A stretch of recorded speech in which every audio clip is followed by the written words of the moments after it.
Don से नेता बने और पूर्व सांसद अतीक अहमद की सनसनीखेज हत्या के बाद अब सवाल ये है कि क्या कभी उनके पूरे नेटवर्क और फाइनेंशियल एम्पायर का पता चल पाएगा।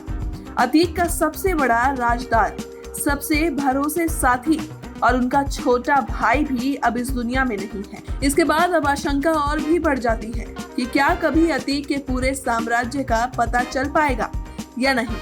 मालूम हो कि उत्तर प्रदेश के प्रयागराज जिले में शनिवार रात 3 हथियारबंद हमलावरों ने अतीक के साथ उनके भाई अशरफ की भी गोली मारकर हत्या कर दी थी।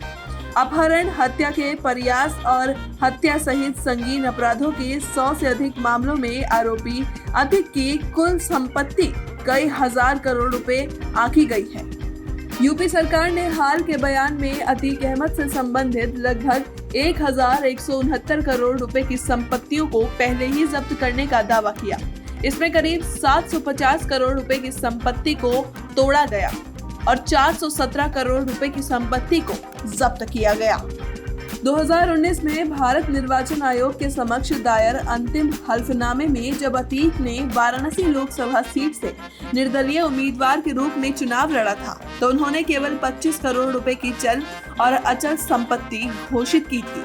लेकिन पिछले 3 सालों में यूपी के अधिकारियों ने सख्ती से अतीक अहमद का पीछा किया।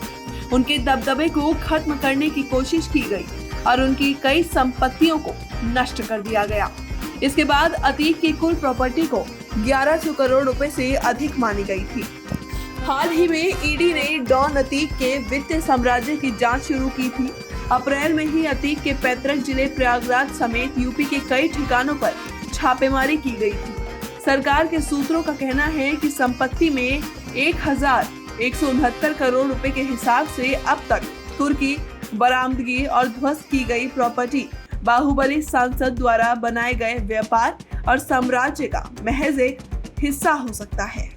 सूत्रों के मुताबिक अतीक के परिवार के उत्तर प्रदेश में प्रयागराज, लखनऊ और कानपुर के अलावा दिल्ली, एनसीआर, मुंबई और पुणे जैसे प्रमुख भारतीय शहरों में बिजनेस इन्वेस्टमेंट किया है। सूत्रों का ये भी कहना है कि खाड़ी और दक्षिण पूर्व एशिया के देशों में भी अतीक का इन्वेस्टमेंट हो सकता है। मालूम हो कि 2019 के चुनावी हल्फनामे में अतीक ने खुद को ठेकेदार, बिल्डर, प्रॉपर्टी डीलर और किसान बताया था।